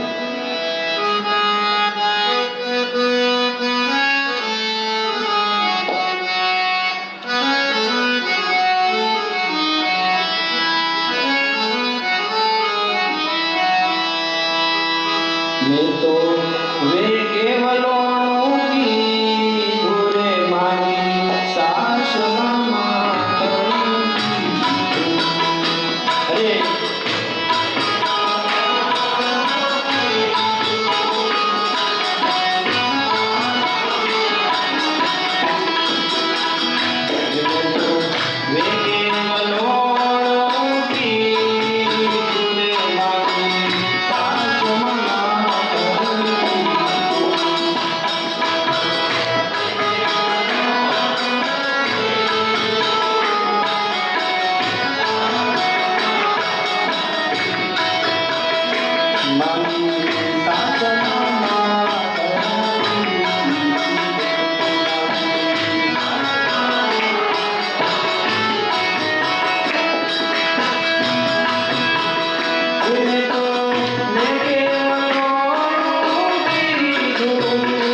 સુખરામ બાપુનું પદ છે ને, જે પણ કોઈ કવિ પોતાના પદને શ્લેષ અલંકારમાં રચી શકે ને, કે આ કવિ જગતનો ઊંચામાં ઊંચો કવિ કહેવાય, એટલે કે મહાકવિ કહેવાય. જેમ કે મહર્ષિ વાલ્મીકીને મહાકવિ કહેવાય. જે વ્યક્તિ પોતાના પદને શ્લેષ અલંકારમાં રચના કરી શકે. શ્લેષ અલંકાર એટલે આ પદને આપણે સીધે સીધું વાંચીએ ને તો આપણને એવું લાગે કે હું તો સૂતીથી ઝબકીને જાગી વંદરાવન મોરલી વાગી. એટલે આપણને પેલા સીધું જ દ્રશ્ય બતાય કે ગોપી કઈ છે. ગોપી ગાય છે કે હું રૂમમાં સૂતી હતી, ઓરડામાં સૂતી હતી, એમાં મોરલી વાગી એટલે હું ઝબકી જાગી. આપણને પેલું દ્રશ્ય એ બતાય. પછી કે ભાઈ મને કામ સૂજે નહીં કાંઈ, હું તો ઘેરી ફરું ઘરમાં, મને લગ્નની લાલગી લાગી વંદરાવન મોરલી વાગી. એટલે ગોપી પોતાની મનની વ્યથા કહી છે. પેલું આપણને સીધું એવું જ દ્રશ્ય બતાય કે મને ભાઈ કામની કાંઈ 10 ઉજતી બંધ થઈ ગઈ, કારણ કે હું કૃષ્ણના સ્વરને હું સાંભળી ગઈ. મને કામ સૂજે નહીં કાંઈ, હું તો ઘેરી ફરું ઘરમાં, મને લગ્નની લાલની લાગી વંદરાવનમાં મોરલી વાગી. બીજી કડી એમ છે કે ભાઈ મારું ચિત્ત ફરે ઉદાસી, મારું ચિત્ત ફરે ઉદાસી, હું ક્યારેય ભાડું વંદરાવન વાસી. આ વંદરાવનમાં જે મોરલી વગાડી ગયું એને હું ક્યારે ભાડું, એ મને નથી ભળાતો, એટલે મારા ચિત્તમાં ઉદાસી છે. મારું ચિત્ત ફરે ઉદાસી, ક્યારે ભાડું વંદરાવન વાસી. એટલે ગોપીએ ઘરની મમતા ત્યાગી દીધી. એટલે બૈરાઓને એમ થાય ઘર છોડી દીધું. એટલે ગોપીએ ઘરની મમતા ત્યાગી વંદરાવનનું. એટલે વ્યક્તિને એમ થાય કે આપણે ઘરની મોહમાયા છોડી દેવી જોઈએ. આપણને એવું થાય ગોપીએ ઘરની મમતા ત્યાગી દીધી વંદરાવનમાં મોરલી વાગી. પછી કે મેં શું કર્યું, તો કે મેં તો વેગે વલોણું કીધું, માંગી છાશમાં માખણ દીધું. એટલે કે પછી આપણે ઘરે કરતા હોય બૈરા છાશ કરે, મેં તો વેગે કે ભાઈ ભાવથી વલોણું કર્યું કે ભાઈ કૃષ્ણ આવશે ને એને હું માખણ આપીશ. મેં તો વેગે વલોણું કીધું, કોઈ છાશ માગી તો ભાવમાં મારથી માખણ અપાઈ ગયું, એવું હું ગાંડી ઘેરી થઈ કે ભાઈ મેં તો વેગે વલોણું કીધું, માંગી છાશમાં માખણ દીધું, મારું મન થઈ ગયું હવે વૈરાગી વિતરાગી વંદરાવન મોરલી વાગી. આગળ કડીમાં કહે કે ગોપી ધ્યાન ધરી પ્રભુજીનું. ગોપી હવે ધ્યાન પ્રભુજીનું ધરે. ગોપી ધ્યાન ધરી પ્રભુજીનું, માથે મૈયારું એટલે કે માખણનો ભરેલો ઘડો માટ માથે લીધો. ગોપી ધ્યાન ધરી પ્રભુજીનું, માથે મૈયારું લીધું છે મહિનો, ને સાથ સખિયું તણો સુભાગી. એટલે કે બીજી ગોપીઓ સાથે છે. સાથ સખિયું તણો સુભાગી વંદરાવન મોરલી વાગી. આગળ ગઈ ગોપી ચાલી છે મંગળ ગાતા, માથે પેલો માખણનો ઘડો લઈ અને ગોપી મંગળ ગીત ગાતા ગાતા આગળ ચાલે છે. ગોપી ચાલે મંગળ ગાતા, એને વાર લાગી નહીં વન જાતા, સર્વે પ્રેમ રસમાં પાગી વંદરાવન મોરલી. બધાય પ્રેમ રસથી આમ ભરપૂર ધરાઈ ગઈ ગોપી. અંતિમ ઘડીમાં કે સુખરામ બાપુ કે સુખરામના સ્વામી મળ્યા અને સહેજે ગૌલોક સુખ વંદરાવનમાં પહોંચી ગયા પેલો ઘડો લઈને મંગળ ગાતા ગાતા. એટલે કે ભાઈ સુખરામના સ્વામી મળ્યા અને સહેજે આમ સહજમાં હળવાશમાં સુખરામના સ્વામી મળ્યા, સહેજે ગૌલોક સુખમાં ભળ્યા, અને રાધે અવિશળ ભક્તિ માંગી વંદરાવન મોરલી. આ એનો પેલો અર્થ એમ થાય કે આપણે જ્યાં જીવતા હોય ત્યાં આપણને દેખાય. શ્લેષ અલંકાર એની બંને ધારા હોય. પેલો અર્થ આપણને એવો જ થાય, એવો જ દેખાય. આપણે જ્યાં જીવતા હોય ત્યાં આપણે જીવતા એમાં પરફેક્ટ આપણને એમ જ લાગે કે આ તો હું આ કામ કરું છું ને એમાં બાપુએ કામને આધારે આ ભજન ગાયું છે. પણ એનો બીજો અર્થ હવે જે થાય છે તે એ થાય છે આપણે જે વાત કરી રહ્યા છીએ તે આપણી ભીતરી ચેતના, આપણું અંતસ્કરણ, આપણું આત્મતત્વની જાગૃતિ, આ એની વાત કરે છે. શ્લેષ અલંકાર ઊંચામાં ઊંચી એક તો આપણે જ્યાં જીવન જીવતા હોય ત્યાં આપણને સમજાય, અને કેવી રીતે જીવવું તો આપણી અંતસ્કરણની વૃત્તિઓ જાગી જાય તે આપણને સમજાય. કહે છે કે ભાઈ મેં તો વેગે વલોણું કીધું, માંગી છાશમાં માખણ દીધું. વલોણું શેનું કહ્યું કે ભોજરામ બાપાએ જે વાત કરી ને પેલી કડીમાં શું કીધું, આપણે વધારે કેટલા વાગ્યા ભાઈ સરખો કોડ કરીએ ને વાત છે ને 11 છોટપૂતમાં રહી. પેલી કડીમાં એમ કીધું કે મને કામ સૂજે નહીં કાંઈ. જલારામ બાપુને જેમ દશ નહોતી સૂઝતી કે ભાઈ બાપાએ કીધું ભગવાન આવશે, પણ હવે કેમ કરીએ તો ભગવાન આવે. મને કામ સૂજે નહીં કાંઈ, ઘેરી ફરું ઘરમાં, ભગવાન આવશે ભગવાન આવશે ભગવાન આવશે, ઘેરી ગાંડી ઘેરી જઈને ફર્યા કરું છું. મન મૂંઝાય છે કે કેવી રીતે ભગવાન આવશે. મને કામ સૂજે નહીં કાંઈ, હું તો ઘેરી ફરું ઘરમાં. હવે મને લગ્નની લાલની લાગી. મને જે મારા ગુરુએ બોધ આપ્યો છે કે તારે ત્યાં રામ આવશે, તારે ત્યાં ઈશ્વર આવશે, તો કેમ આવશે, મને એની લગ્નની લાગી. બીજી કડી એમ કીધું કે મારું ચિત્ત ભરે ઉદાસી, હું ક્યારે ભાળું ઈ વંદરાવન વાસી. મારા ગુરુએ જે મને કીધું, મારા સદગુરુએ મને કીધું કે તને ઈશ્વર તત્વ તારે ત્યાં આવશે, કેમ આવતું નથી? મારું ચિત્ત ઉદાસી ફરે છે, મારું ચિત્ત ભરે ઉદાસી, હું ક્યારે ભાળું ઈ વંદરાવન વાસી. ગોપી હવે બધી ઘરની મમતા ત્યાગી, વંદરાવન બોર જોવા. હવે જે વાત છે કે મેં તો વેગે વલોણું કીધું. શેનું ભાઈ વલોણું કીધું? પેલું છાશનું ગોરડાનું નહીં. એ તો આપણે કરતા હોઈએ, તેમાં બાપુ એમ કહે છે કે તમારે ભાવથી કરવું જોઈએ, કે કૃષ્ણ આવીને ખાશે એ ભાવથી કરવું જોઈએ. પણ અહીંયા શું કહે છે? મેં તો વેગે વલોણું કીધું. ઓલા વિચારોનું, ઓલી અર્જુનવાળી લક્ષવાળી દ્રષ્ટિનું, બીજું આ ખીચકોલી વાળી દ્રષ્ટિનું, જલારામ બાપા પાઇટમાં પડ્યા એ દ્રષ્ટિનું મંથન, એનું વલણ. અત્યારે આપણે એ વાત સમજાય એટલે એનું વલણ વલોવું, એમાંથી સાર કાઢવો. આપણે માનો કે દહીં વલોવીએ એમાંથી શું નીકળે? માખણ નીકળે. માખણ એટલે કે દૂધ જે છે તેનો ઊંચામાં ઊંચો અર્થ, ઊંચામાં ઊંચું તત્વ એટલે કે માખણ. સમજાય? સીધી જ વાત. એને ઊંચામાં ઊંચું હાર્દ છે તે તરે આપણે વલોવીએ એટલે શું નીકળે? તો કે મોંઘા મોંઘી વસ્તુ હોય એ ઉપર તરી આવે. એટલે એનું દર્શનાંત કીધું કે ભાઈ ગોપીએ વેગે વલોણું કીધું. ગોપી એટલે શું? ગવ અપી. આ પદની ઊંચાઈ તો જો તમે કેટલું પડો એટલે ફૂટ્યા જ કરે. ગૌ નામ ઇન્દ્રિયો, અપી એટલે કે એની અંદર રહેવા વાળી ચેતના. માણસની પ્રત્યેક ઇન્દ્રિયો, માણસની પોતાની પ્રત્યેક કોશિકાઓ, શરીરની લાખો કરોડો કોશિકાઓ જે છે, ગૌ અપી ઇન્દ્રિયોની અંદરની પ્રત્યેક ચેતના. એને શું કર્યું? વેગે વલોણું કર્યું. આ વિચારોનું, આ જ્ઞાનનું, આ પ્રેમનું મંથન કરવા લાગી. ગોપીએ વેગે વલોણું કીધું ને માંગી ચાશમાં માખણ દીધું. સામાન્ય કર્મ કરતા કરતા એને તત્વ સમજાયું, તત્વ ઉપર આવ્યું, એ આત્મતત્વ દર્શન થયું. અને એ આવ્યું ને તો કોઈએ સામાન્ય વાત પૂછી, કઈ સામાન્ય લેવડ દેવડ કરવાની થઈ, તમે ધંધાદારીમાં જવાનું થયું, સાસુ સસરા સાથે કામ કરવાનું થયું, બાપ દીકરા સાથે કામ, જેની પણ સાથે કામ કરવાનું થયું. પણ પછી આ માખણ ઉપર આવવાને કારણે, આ મગજમાં સાર ઉપર આવવાને કારણે તમારા વાણી વર્તનમાં કોઈ સામાન્ય વાત પૂછે ને તો આ પ્રેમનું દાન અપાવવા લાગ્યું. શું કહે છે? આપણે ગોપી ક્યારે કે જે આપણે જ્ઞાન આજે ગ્રહણ કર્યું, એ ગ્રહણ કરી એનું મંથન કર્યું, મંથન કરીને એમાંથી સાર અર્ક નીકળ્યો ને, એ અર્ક આપણામાં ઉભરાવો જોઈએ. તો આપણે ધર્મનું આચરણ. પહેલી વાત, ધર્મ એટલે કે જીવવાની વસ્તુ છે. ધર્મને આમ પાળી પોછીને મોટું ન કરવું પડે. ધર્મ જીવવાનું છે.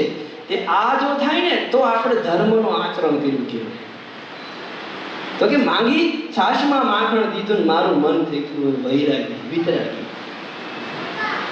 વૈરાગનો કેટલો ઊંચો અર્થ થાય કે તમને જે દ્રઢ જ્ઞાન સમજાયું તેમાં તમારો પૂર્ણપણે દ્રઢ ભરો છે. કે તમને જે સમજાયું છે ને એમાં એક વાળવાની કમી નથી. વૈરાગ્ય વિશેષમાં તમારો દ્રઢ અનુરાગ, વિશેષમાં પ્રિકત કહું, વિશેષમાં દ્રઢ અનુરાગ, એનું નામ વૈરાગ્ય. જ્યારે વૈરાગ્ય દ્રઢ થાય ને ત્યારે આજુબાજુની વસ્તુઓને ત્યાગવી ન પડે, છોડવી ન પડે, છૂટી જાય. વૈરાગ્ય એટલે ત્યાગની પરાકાષ્ઠા. વૈરાગ્ય એટલે કે જેમાં જ્ઞાન લથપથ થઈ જીવનમાં અને વ્યક્તિની ભીતર એક દ્રઢ મક્કમતા આવી ને એ વૈરાગ્ય. અમારા પિયુષભાઈનો વૈરાગ્ય, છોકરાનું નામ. એટલે પછી એમ કહે છે કે ગોપી ધ્યાન ધરી પ્રભુજીનું માથે મૈયારું લીધું મૈયું. જ્યાં ગૌ અપી ઇન્દ્રિયોની ચેતનામાં, પ્રત્યેક ચેતનામાં માખણ ઉભરાવા લાગ્યું, આમ ઉપર પેલા મટકામાંથી જવા લાગ્યું, નીતરવા લાગ્યું. એટલે કે વ્યક્તિનું જીવન સાધુ સ્વભાવ બની ગયું. એનામાંથી પ્રેમ નીતરવા લાગ્યો, વરહવા લાગ્યું. તમે જુઓ, ભાગવતને આપણે પ્રણામ કરવા પડે કે ગોપી ચાલી જાય, માથે માખણનો ભરેલો ઘડો છે, તેમાં કૃષ્ણ શું કરે? કાંકરી લે અને કાંકરી મારે. કાંકરી મારે તે આખો ઘડો ન ફૂટી જાય. પેલા વીંધું પડે, વીંધું પડે પછી માખણ જે પડે ને એ ગોપી માથે આમ નીતરે. એટલે કે માણસના જીવનમાં પ્રેમનું તત્વ આમ નીતરીને તરબોળ થઈ જવું જોઈએ ને એ ગોપી મારે. આ એ ગોપી મારી ગોપી, એ વૃત્તિ મારી વૃત્તિ. આપણે કહીએ યોગનું અંતિમ ફળ શું? તમે યોગ કરો, અષ્ટાંગ યોગ, યમ નિયમ આસન પ્રાણાયામ પ્રત્યાહાર ધારણા ધ્યાન સમાધિ. યોગનું અંતિમ ફળ શું? તો કે યોગ જ ચિત્ત વૃત્તિ નિરોધ. યોગ છે તે આપણી ચિત્તની વૃત્તિઓનો નિરોધ કરે છે. એટલે કે ખરામાં ખરો પ્રેમનું જાગરણ કરે છે. ગોપી ચાલી જાય, એમાં કૃષ્ણ પેલી કાંકરી મારે અને માખણ ધીમે ધીમે કરતા ગોપીને આખી તરબોળ કરી દે. અહીં શું કે ગોપી હવે ધ્યાન ધરી પ્રભુજી. કોણ પ્રભુજી? પેલું લક્ષ્ય જે સમજાણું, પેલો જે ભાવ સમજાણો, પેલો જે હેત સમજાણો ને ઈ. જલારામ બાપાને એમ કીધું તારે ત્યાં ઈશ્વર આવશે. એટલે પછી જલારામ બાપુના મંથન કરીને શું સમજાણું ખબર? કે એક દિવસ એક ઈશ્વર આવશે એમ નથી કહેતા. તારે ત્યાં જે આવે ને એને તું રોજ ભગવાન માનીને ખવડાવજે. જલારામ બાપા ને ભોજરાનાથ બાપા એમ કીધું હતું કે તારે ત્યાં ઈશ્વર આવશે, પણ જલારામ બાપા એમ સમજ્યા હતા કે હું રોજ ખવડાવીશ ને એમાં એક દિવસ ભગવાન આવશે એમ નહીં. પણ ગુરુએ પોતાનો ગુણ આપ્યો, ગુરુએ ઓલા ગુણની દ્રષ્ટિ આપી અને એમાં એને જીવવાનો એક રસ્તો આપ્યો કે તારે ત્યાં રામ આવશે એટલે કેવા ભાવથી આપણે કરવું પડે. રામ તો કઈ ઓળખાય નહીં. પાછું એમ કીધું તારે ત્યાં ઈશ્વર આવશે ને તું ઓળખી જાજે. રોજ જમવા બેસાડે એટલે પીરસે રસોઈ બનાવે, આ રામ હશે, આ રામ હશે, આ રામ હશે. પેલા શંકાની દ્રષ્ટિથી, એમની દ્રષ્ટિથી જોતા. પછી જ્યારે આ વાત એને સમજાણે ત્યારે એને મૂળ અર્થ સમજાણું કે મારો ગુરુ મને એમ કહે છે કે તારે ત્યાં જે આવે છે ને એને રામના ભાવથી ખવડાવજે, એટલે આખા બ્રહ્માંડનું અસ્તિત્વ છે તો રામ તારામાં પ્રગટ થઈ જશે. હું તને એમ કહેવા માંગુ છું.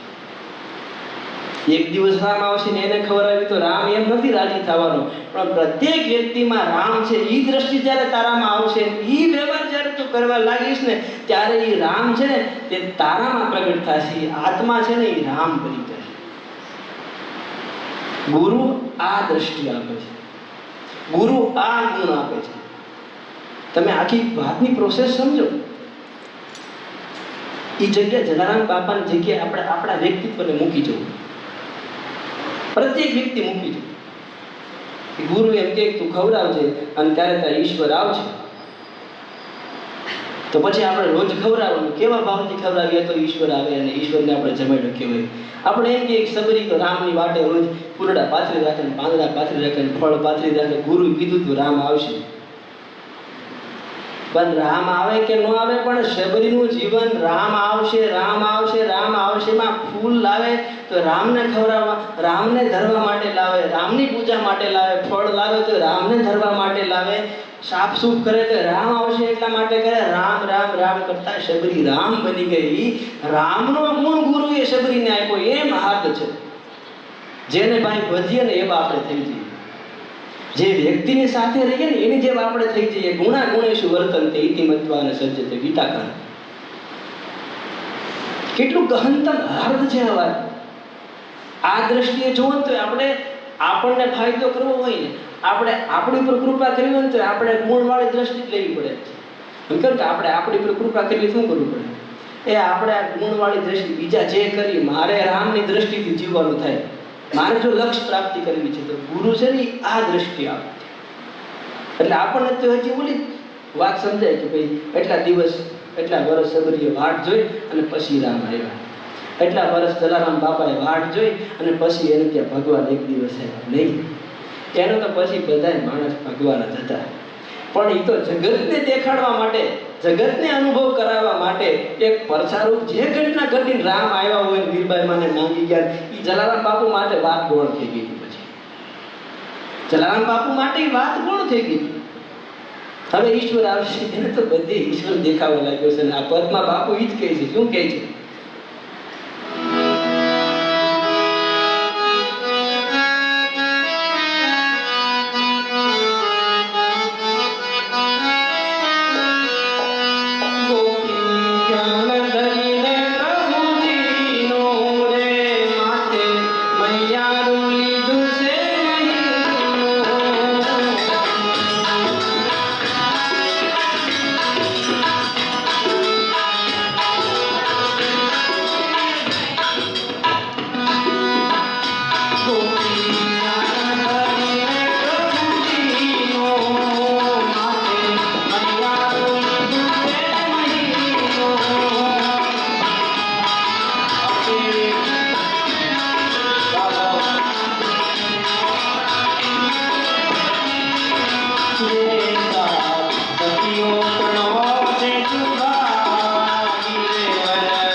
સુખરામ બાપુ કે સુખરામના સ્વામી મળ્યા, હવે અમે સહેજે ગૌલોક સુખમાં ભળ્યા. ગૌલોક ઇન્દ્રિયોનો લોક, ઇન્દ્રિયોનો સમૂહ સહજમાં સહજ રીતે ક્યાં ભળી ગયો? સુખરામ, સુખરામનો સ્વામી. સુખરામ, સુખરામ બાપુ તો સુખરામ બાપુનું નામ છે જ, પણ સુખ એટલે કે આનંદનો અવિરત જથ્થો, એનો રામ સચ્ચિદાનંદ. સુખરામને સ્વામી મળ્યો. કઈ કઈ વાત કરવી એમ થાય, જો તમે બધા સમજુ છો એટલે મને મજા આવે છે. તમે વાતને સમજી જાઓ. આ વાતને આપણે કેમ બોલીએ કે સુખરામનો સ્વામી મળ્યો, સચ્ચિદાનંદ સ્વામી મળ્યો. સુખરામનો સ્વામી પાછું કેમ મળ્યો? કે સુખરામના સ્વામી મળ્યા, સહેજે ગૌલોક, અમારો ઇન્દ્રિયોનો સમૂહ સહેજે ગૌલોક સુખમાં ભળ્યા, આનંદમાં ડૂબી ગયા, તરબોળ થઈ ગયા. શું કે ગોપી ચાલી મંગળ ગાતા, વાર લાગી નહીં પણ જાતા, સર્વે પ્રેમ રસમાં ભાગી. એટલે કે બધી પ્રેમ રસમાં પલ્લી ગઈ. આપણે કેમ ઘીની તપેલી ભરી હોય ગરમ કરી, એમાં રોટલી આપણે આમ બોળીને કાઢી કેમ આમ આખી પલ્લી જાય ને, એમ ગોપી પ્રેમ રસમાં પલ્લી ગઈ, પ્રત્યેક પલળી ગઈ, ભીની થઈ ગઈ, ભીજાઈ ગઈ. પ્રત્યેક ઇન્દ્રિયો, પ્રત્યેક અવયવો, પ્રત્યેક આપણી શરીરની કોશિકાઓ, આપણા પ્રત્યેક હોર્મોન્સ, શું કે એને આખા પ્રેમ રસમાં તરબોળ. એ ક્યારે? આ જ્યારે ધર્મમાં જીવવા લાગે ને, કીધું ધર્મ છે ને એને આપણે જીવવાનો છે. એ તમે પૂજા કરીને કરો તોય ભલે, ધ્યાન કરીને કરો તોય ભલે, માળા કરીને કરો તોય ભલે, કોકને બે રોટલી ખવડાવીને કરો તોય ભલે, કીડીઓને કીડિયારો પૂરીને કરો, જેમ કરવું એમ કરો, પણ આ પ્રેમ રસમાં પલળો ને, એ અધ્યાત્મનો ભાગ, યોગચિત વૃત્તિ નિરોધ, યોગનું અંતિમ ફળ છે.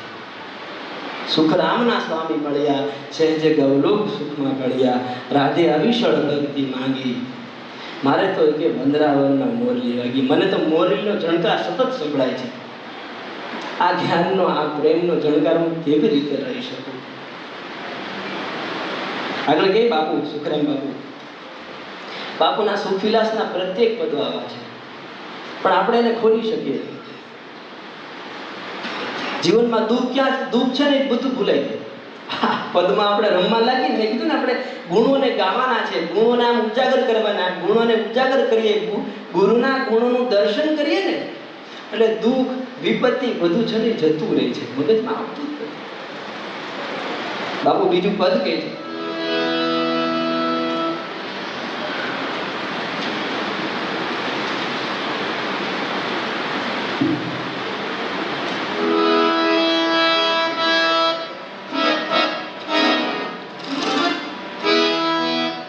પ્રેમ રસ ભરાઈ ગયો, રોજગાર આને બંને તો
કે પ્રત્યેક વ્યક્તિમાં ઈશ્વરનું દર્શન કરવું. જેટલો ઈશ્વર હોય ને એટલો ચાહી લેવાનો, અઈશ્વર હોય ને, જેટલું રાક્ષસ વૃત્તિ હોય ને એની પર તારે દ્રષ્ટિ નહીં કરે. જે વ્યક્તિમાં જેટલો ઈશ્વર હોય ને એટલો બચી લેવાનો. અમે એને ગુણ ગાઈશું. શું કે અમે નવતમ લીલા ગાઈશું. અમે આ ગુણોને ગાઈશું. ગાતા ગાતા શું કરીશું? અમે નવતમ લીલા ગાઈશું. નિત્ય રોજ કૃષ્ણ સંગે વન જાશું.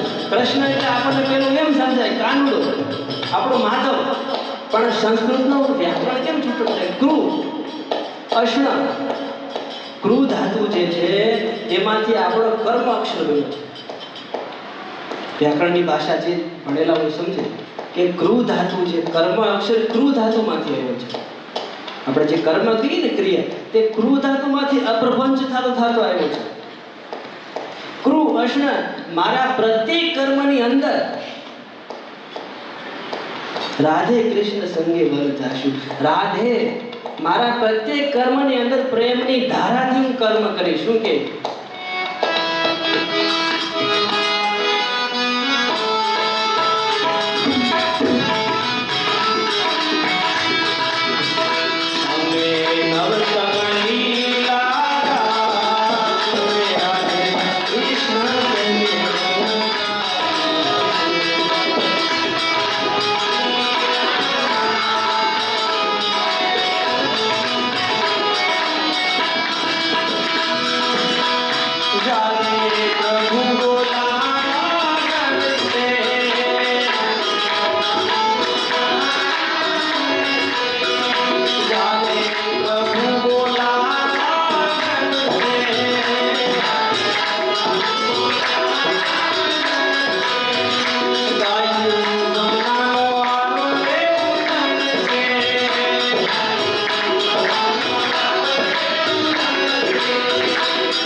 ગાયું સારવા જાય ને પછી એનું ટાણું હોય, એનો વખત હોય કે બપોરે એને પાણી પીવડાવવા માટે પાછું તળાવે લઈ જવાનું, કોઈ નદીમાં લઈ જવાનું, એટલે બોલાવો કરે. હવનો પોતાનો બોલાવો અલગ અલગ, કોઈ હવ એમ કરે ને તે બધી ગાયું પોતાના માલિકનો બોલાવો સમજી જાય. બોલાવો એટલે એને હાથ પાડો, પણ બોલાવો એટલે કે ઈ ગાયું એની ભાષા સમજે ને એને બોલાવો કે જ્યારે પ્રભુ બોલાવો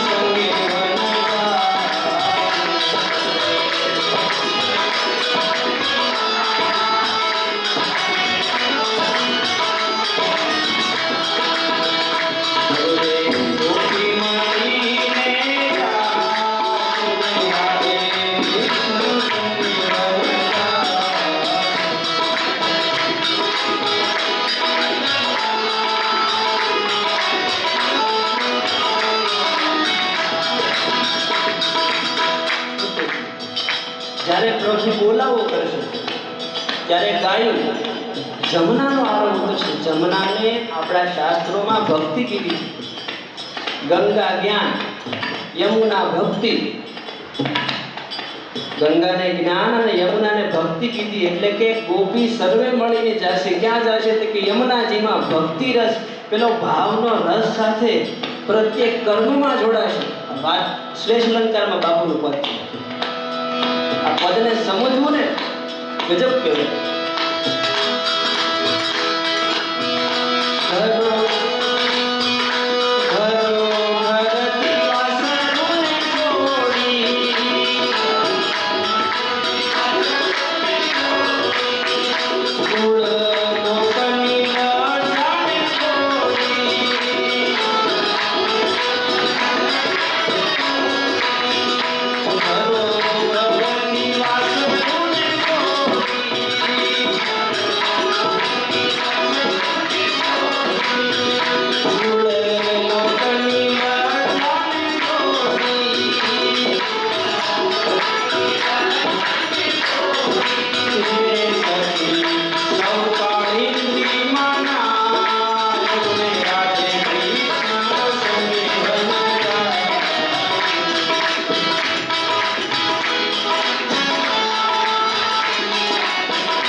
ઘરો ઘરથી વાંચનોને છોડી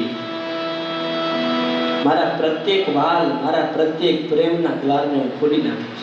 ઘરો ઘરથી વાંચરૂને છોડી કુળ લોકની લજ્જાને તોડી સખી સૌ કાળિંદ્રી. કાળિંદ્રી એટલે યમુના છે, જમનાજીનું પાણી કાળું.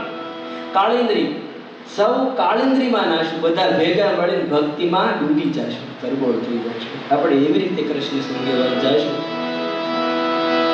હવે સમય પૂરો થાય છે. અંતિમ વાતનો સાર એ છે કે એક તો આપણી દ્રષ્ટિ પેલી અર્જુન વાળી લક્ષ્ય કેન્દ્રિત હોવી જોઈએ. લખવા જેવા સૂત્રો, સમજવા જેવા સૂત્રો. અર્જુન જેવી આપણી લક્ષ્યવાળી દ્રષ્ટિ હોવી જોઈએ કે જ્યારે જે વક્તા હોય કે જ્યારે જે લેખક હોય જે બતાવવા માંગે છે, જે સમજાવવા માંગે છે, એ જ હાર્દને સમજવાનો પ્રયાસ કરવો. તર્ક કે વિતર્કથી બીજું નહીં. કારણ કે કોઈ પણ સદશાસ્ત્રનો અભ્યાસ કરતી વખતે કે વક્તાને સાંભળતી વખતે આપણી દ્રષ્ટિ વિધાયક હોવી જોઈએ. વિધાયક મતલબ કે જ્યારે એ વ્યક્તિ જે કહેવાનો પ્રયાસ કરે છે એ સમજવું. પેલો ગુણ એ કે આપણી અર્જુન જેવી લક્ષ્યવાળી દ્રષ્ટિ હોવી જોઈએ. બીજું, આ સત્સંગમાં આવવાનો મૂળ અર્થ એ, મૂળ હેતુ એ કે આપણે ગુણોને ગાઈને ગુણવાન થવાનું છે. ગુણોને ગાવાથી જ ગુણવાન થવાય છે. બીજો એક પણ રસ્તો નથી. જેમ જ્યાં જવું હોય ત્યાં જાય. ઓલો આવો છે ને ઓલી આવી છે ને ફલાણું છે ને ટીકડું છે. ગુણો નહીં, અવગુણને ગાવજો ને અવગુણને ગાવાથી અવગુણ થવાય. આવું હું નથી કહેતો, બધા મારો તો પાકો અનુભવ છે. મોડું હોય બોલવાનું જ નહીં. અને તમને મોડું દેખાણું તો આપણે ઓલો રસ્તો અપનાવવાનો. કયો? હું સાહુ છું સુંદર સૃષ્ટિને હારું હારું લઈ લેવાનું. તમને મોડું દેખાય તો એને સાહી સાહી સુંદર કરી દેવાનું અને પછી અપનાવી લેવાનું. આ કીધું સૂત્ર આજના સત્સંગ. મોડું રહી ગયું તો આપણી સાહસ પછી હોય. મોડું કેમ રહી જાય? આપણે યાર પ્રેમના માણસો છીએ, ભક્તિના માણસો. આપણી સામે મોડું ખરાબ રહી કેમ જાય? રહી ગયું હોય તો આપણી તકલીફ હોય, આપણી ખામી હોય, આપણે હરખું ન કર્યું હોય. રોટલી પડી જાય હોય તો બે વખત પડખા વધુ ફેરવામાં ધ્યાન દેવાનું. હું ફેર પડી જાય? આપણી તકલીફ હોય તો બળી જતી. હું સાહુ છું સુંદર સુંદર સૃષ્ટિને, છતાં પણ જે અસુંદર રહી જાય એને સાહી સાહી સુંદર કરી દઉં. ત્રીજો પોઈન્ટ આજનો એ છે. ચોથો પોઈન્ટ મેં જે કીધું એટલે ખીચકોલી વાળી વાત. આપણે દિલ દઈને કામ કરવું, ભાવથી કામ કરવું, આપણી જેટલી ક્ષમતા હોય એ પ્રમાણે કામ કરવું. આજુબાજુના જે કોઈ પણ કંઈ બોલતા હોય પણ તમને લક્ષ્ય પ્રાપ્ત થયું પછી નકારાત્મક વાત કંઈ પણ આપણે મગજ ઉપર લેવાની નથી. એનો અર્થ એમ પણ નથી કે સામેના માણસને ભાન નથી, બુદ્ધિ વિજ્ઞાન છે, એ વાત નથી. એમ ડેટા જ નહીં લેવાનો, નબળી વાત. આપણે લક્ષ્ય ઉપર કેન્દ્રિત થયા. તમારામાં જો ગુરુ ગુણની દ્રષ્ટિ આવી તો આ વાતનું ચોક્કસપણે ધ્યાન રાખો. ચોથું કે પછી બીજાને આના કારણે અમે હેરાન થઈ ગયા, આના કારણે બરબાદ થઈ ગયા, ને આપણે મનમાંથી સતત આવો હેરાન થવાનો છે, પાપ ભોગવવાનો છે, એમને ખિસકોલી વાળું કે એના કારણે મને તેને લક્ષ્ય પ્રાપ્ત થયું. એ આજનું ચોથું સૂત્ર છે. પછી પાંચમું અને અંતિમ સૂત્ર જે જલારામ બાપાને દેખાડું કે મારે ત્યાં એક દિવસ રામ આવશે. સબરીને દેખાડું મારે ત્યાં એક દિવસ રામ આવશે એમ નહીં, પણ મારે ત્યાં રામની વાટ જોતા જોતા કહેવાય ને કે ભાઈ બ્રહ્મને ભજતા ભજતા માણસ બ્રહ્મ થઈ ગયો. એમ રામની રાહ જોતા જોતા વ્યક્તિ રામ બની ગયો. એમ રામની રાહ આપણે આ જગત છે ને એમાં જ રામ છે અને એ રામને પ્રેમ કરી કરીને રામ બનવાનું છે. આજનો અંતિમ પાંચમું સૂત્ર છે. આપણો અહીંયા સત્સંગ પૂરો થાય. આવતી તેરસનો કાળ આવશે. જ્યાં આવે ત્યાં આપ સૌ ભાવથી પધારજો. આપણે મજા આવી હોય બે જણા લેતા આવજો. ન મજા આવી હોય તો સુઈ જાય છે.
દેશના